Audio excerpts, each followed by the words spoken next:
I'm Rosie Hardy. This is Rosie Hardy Gardening. Today I'm just going to talk about a few plants that you can grow which you are able to use as cut flower.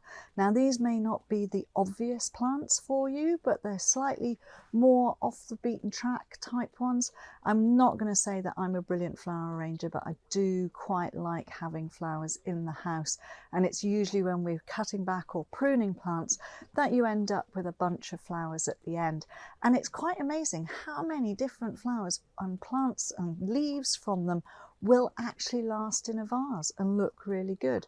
So little one here, a little scabious.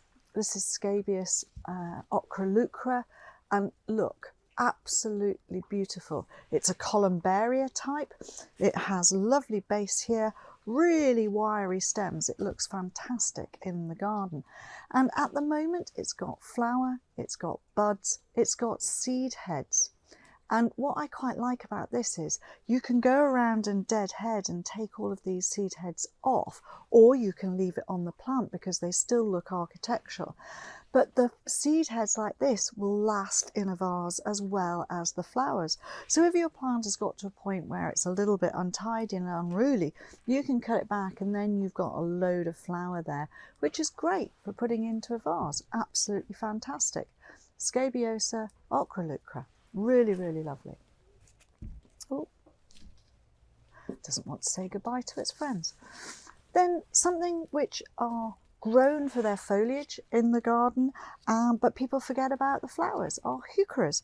And this particular one is Harry Hay. It has fabulous big leaves, so the leaves are useful for putting in as the base, as colour in vases, but also, even though these flowers don't look absolutely, they're not huge, they're not flashy, they're not showy, but once you put these flower spikes in amongst other plants, they just lighten stuff up because you've got the dark stem, you've got the creamy white flowers, and you've got height and you've got spike, and it's quite difficult to get some long stems with spike and airiness just to lighten up an arrangement. So I like using these. They're really, really good. And as I say, the leaves are excellent as well.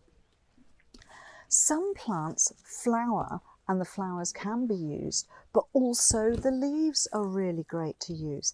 This is Crocosmia, and this is Crocosmia antique gold, and it's got this amazing sort of browny foliage.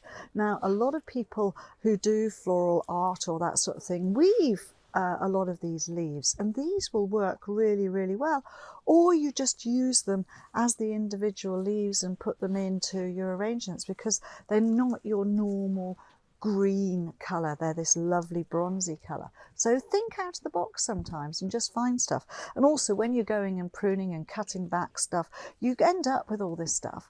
And why not put it in a vase, and then once it's finished in the vase it can go to the compost heap. So you're utilising the plant in lots and lots of different ways. Veronicastrums, again, these are fantastic for cut flower. They're great in the garden, yes, but they are really, really beautiful. And if you do cut these back, you will get more flower coming out from where you cut them back to the rosettes, or you can cut right back down and they will send up new growth. So they are good also, and again, that's a lovely tall spike, but that's Veronicastrum roseum. Hostas. Now, lots and lots of people use the hosta leaf in arrangements, but they sort of forget about the flower. Flowers from hostas are really, really good as a cut flower. They last for a long time. They're a lovely lilac, quite long stems, really good. So, something that doesn't normally get grown for its flower, yet it is something that does do well in a vase, also has a little bit of a perfume. Unfortunately, our water, you can see these leaves are not very good from the point of view of using them in a vase unless you were to clean them up, because our chalky water has left a horrible deposit on it. You can clean it up and then use them, but if they're out in the garden and they're getting normal rain, you wouldn't get that marking on them. So the leaves on the hostas are good for flower arranging, and so are the flowers. All sorts of ferns. You can grow ferns for woodland sort of areas, and you can take off leaves and use those in arrangements. And the young leaves are always really good. I mean, look at this. This is Dryopteris and this is erythropoda. And these lovely young fronds are really beautiful. So are the green ones. And so are the ones which are slightly starting to go over, you know, different colours. So it won't do a fern any harm for you to take a few leaves off and just use them as a bit of foliage within your flower arranging. And then you don't have to go and buy any foliage. You've got it all there in your garden. I'm going to finish with this one, which is an Artemisia, and this is Artemisia Rosenschleier. Now, Artemisia Rosenschleier has lovely dark stems. It's a very tall growing plant. So you can see that it is right up here at 5 feet, 1.50 meters. But it's the beauty of this thing for flower arranging. It's a fantastic flower arranger's plant because you only need small pieces off the side here, and you've got this lovely burgundy colour. So you can see the contrast of that burgundy against the green here. It looks fantastic.